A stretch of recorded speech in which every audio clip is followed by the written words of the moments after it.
What you're looking at here is not a cloud, and it's not smoke. Believe it or not, this is actually steam billowing out of the last remaining section of open water on the lake. When a cold front comes in like this before freeze up, some really beautiful things happen. So this week's episode is going to start off with a hometown tour. Contrary to what you might think, icy and snowy roads at this temperature offer incredibly good traction. So I'm taking you for a 500-kilometer loop and showing you some of my absolute favorite hometown spots. And we only have one day to pull it off. By tomorrow, more than likely, everything will be frozen. So grab your popcorn, this is going to be a nice one.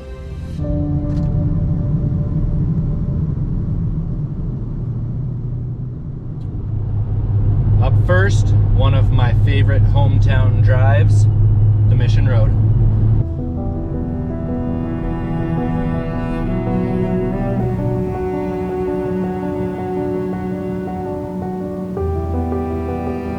The Onward Ranch is a really special one for me because my childhood home sat on 5 acres sharing a fence with this 7,500 acre piece of paradise.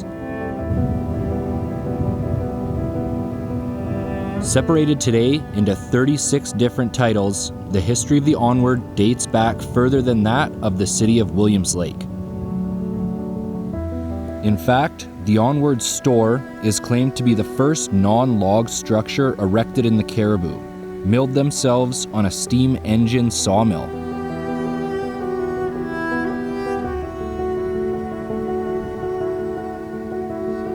Today, the Onward Ranch is still a fully operational cattle ranch, where the cows are wild pastured and freely grazed.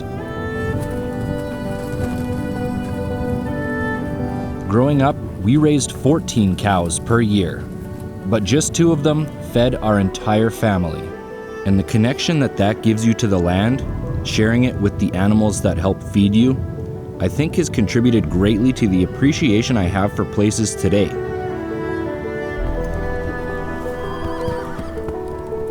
Another part of what makes this drive special is that we used to do it every Friday night for family dinner at my grandparents' house. The house they built together, and the house my dad grew up in. And when I'm home, this is a drive that I do almost daily.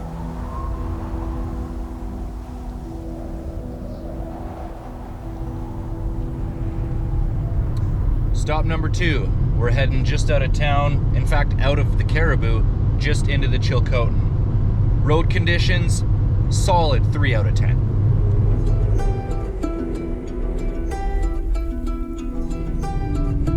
Heading out west, there's only 2 challenges we're going to encounter. The first of which is the Sheep Creek Hill. We're just starting our ascent right now. Should be no problem, I can see the plow trucks have been out, but it is a staggering 135 degrees below zero.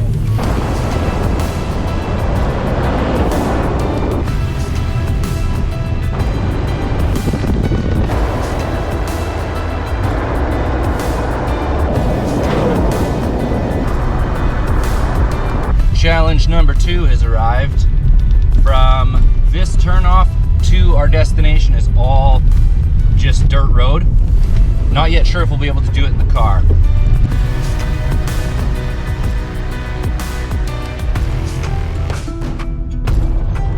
Holy smokes, it's a freaking windstorm out here. The plan was to come out and fly the drone. Not sure if that's gonna happen here.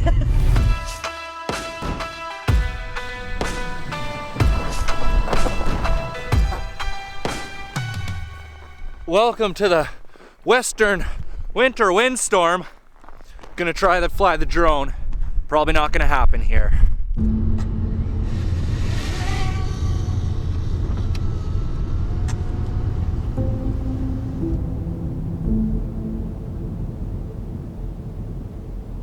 Welcome to Farwell Canyon. More than just a hometown favorite, this is one of my favorite spots in BC. not just because of its scenic diversity, but also the biodiversity. Farwell Canyon is well known for its dense population of bighorn sheep and its interesting sand dune. The Chilcotin River has carved this section of canyon in such a way that the wind erosion of the cliffs settles in the center, creating British Columbia's largest sand dune.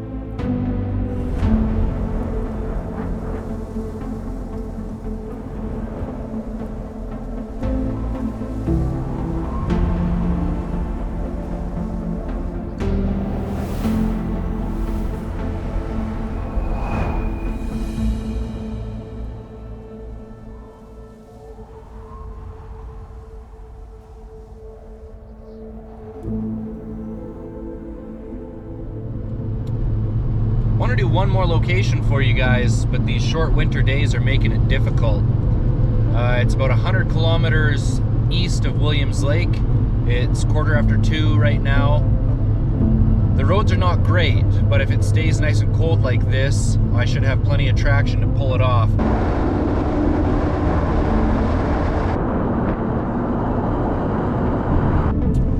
Top of the hill, piece of cake. Good thing too, because it seems like the sand truck has run out of sand.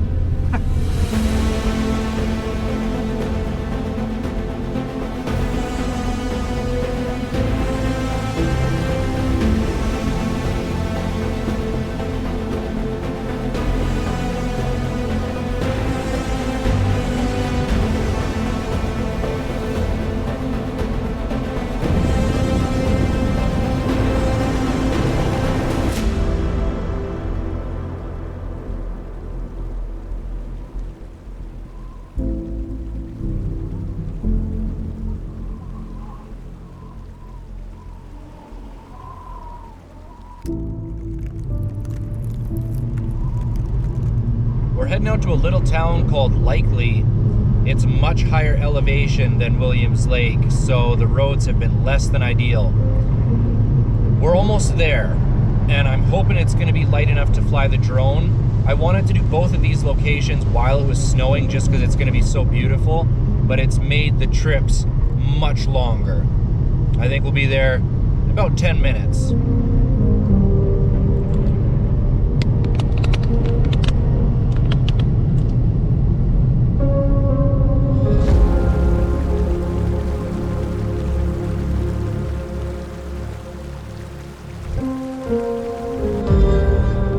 Likely has made my list of hometown highlights because this was my first taste of discovering history. This area played a significant role in the mid-1800s Cariboo gold rush, leaving behind a string of practically forgotten ghost towns.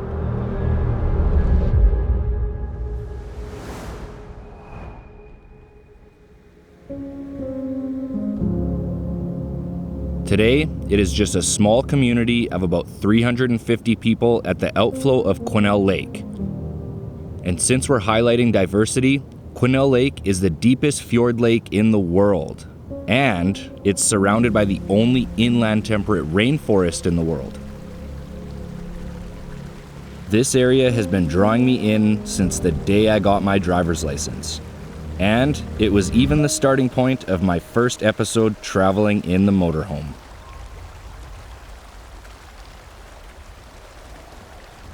I knew that flying with the snow and the cold was going to be awesome. This was a lot better than I thought.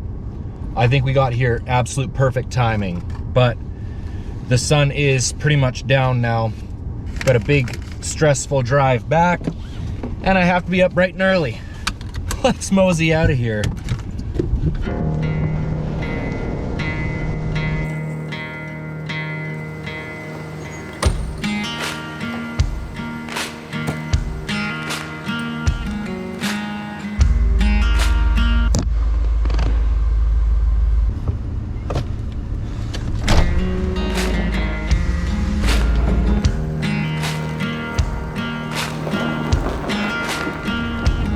The thing about living in the motorhome, in the shop, in the winter, is I still have to deal with tanks. This motorhome doesn't have a black tank, it has a compost toilet, but I do have a gray tank and I need to fill my fresh water. The only part of this whole trip that is gonna be a challenge at all is the driveway to the highway. But with it being this cold, should be pretty good traction actually.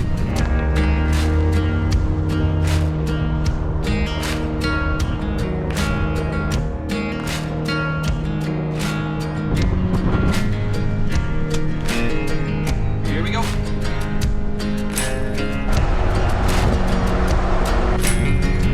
A little bit of compact ice, no big deal. My only real concern is the actual water pump itself freezing and cracking. I have the diesel air heater wide open in the back. Should be more than enough to keep things warm. It's 20 minutes each way. Not too bad.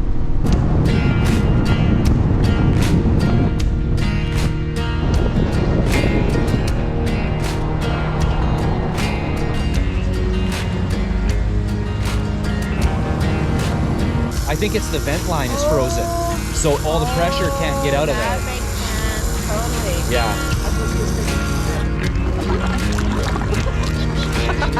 I've never seen that before. Talk about some great hometown support. We're watered up, ready to go back into the shop for another few weeks.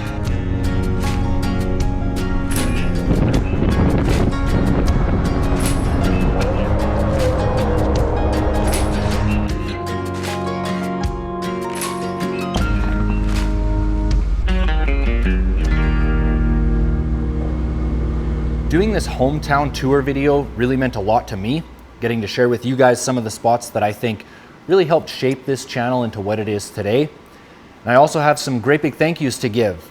First Truck Center has jumped on board and donated all brand new lighting for the shop so you guys can actually see this project unfold. I have not installed the big lights yet because I need to figure out some sort of massive ladder situation, but I'll get there. Chuck's Auto Supplies has donated all of the parts for the front end rebuild. That's a huge one. Big thank you to these companies and to all the people that have been commenting and identifying some of the weak points in this particular truck. I've been writing all that stuff down and it's gonna get solved. Honestly, I feel truly honored to have so many people rooting for me, especially from my tiny little hometown. I'm not gonna let you guys down. This week, we're gonna be pulling the front clip off of this truck and getting started on the killer dowel pin job. And depending on time and how that goes, then we'll get started on the front end rebuild. Now, without further ado, let's get doity.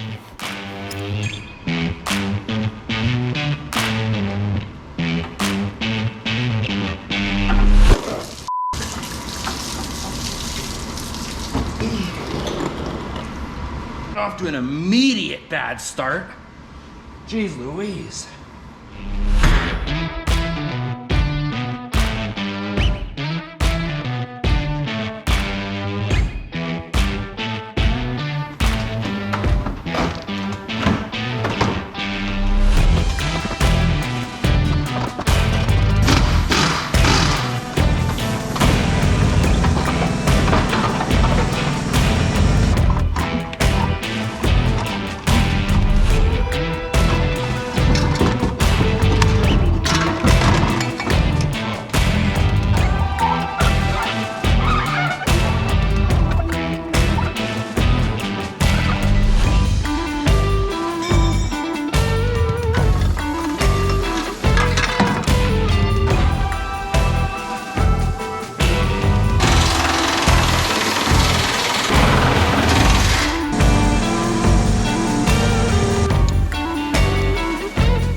Quick little status update for you guys.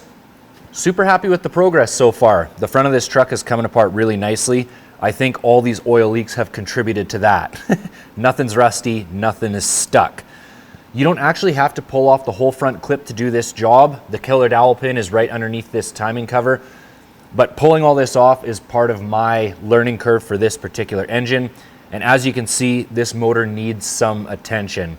It's had a lot of oil leaks over the years. First of all, I don't want to risk contaminating the inside of this motor when I pull off the timing cover. And I'm going to be fixing all of these leaks. So I'm going to take the next hour or so, get it super nice and clean. Then we'll go ahead and pull off that timing cover.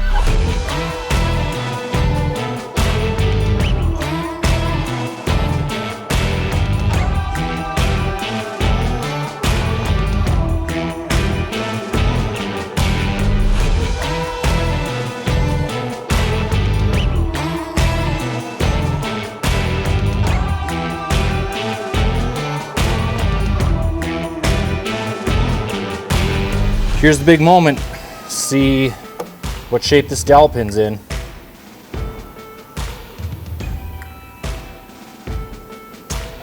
I think my dad got very lucky. It looks like it's rattled a long ways out. Let me show you. This right here, that's the dowel pin, and it should be flush in there. So what will happen is that will fall out into your timing gear, and either it'll fall right down to the bottom and you'll be okay, or it'll bust out the side of the case. This looks like a pretty close call. I'm just gonna bust into my kit here that I bought. And I bought the kit that should come with all the new seals as well. This is crazy. That's the little dowel pin, that tiny little thing. This one was so close to falling out, I cannot even believe it. There may have been 20% of that pin left still in the motor. That is so crazy. This is how you fix it. Just this little bracket here. Let me show you. This bracket will go right there. Crazy. One of those little things that at the factory, it just got looked past, and that's wrecked a lot of motors. I just took a punch and lightly punched this one back into place instead of having to take it out. No need to take it out, but the kit does come with a new one. I am quite satisfied with how clean the motor is, so I'm getting ready to put this timing cover back on. The dowel pin itself is by far the easiest part of this job. I'm also replacing the front crank seal. I didn't want to mess it up, so I went into town and my amigos at Steel Horse Performance helped me press that in, so big thanks to them. I'm sealing with this stuff. That's what a bunch of people have recommended. It sets in 5 minutes, so I gotta be pretty quick. Here we go. This front main seal has a little sleeve to help you get it over the crank. And it really did help. Holy smokes, that was easy.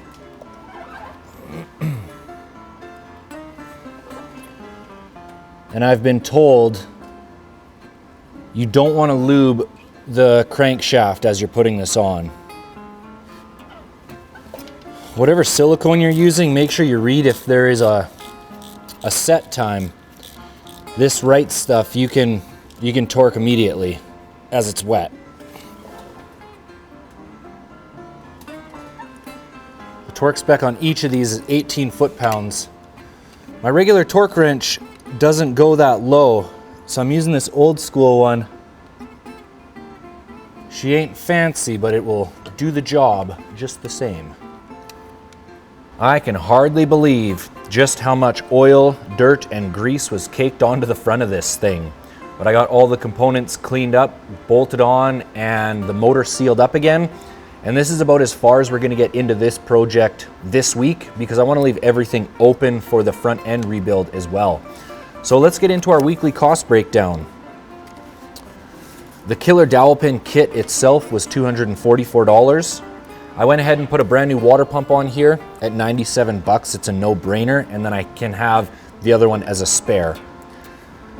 Cleaning supplies, sealing supplies, and shop sundries, it's another 170. Specialty tools, I had to get a special tool to take off the AC condenser. That was $33 for a grand total of $544 this week. I'm not including oil, coolant, or the flush into my cost breakdown because I'm leaving this motor sitting dry for now.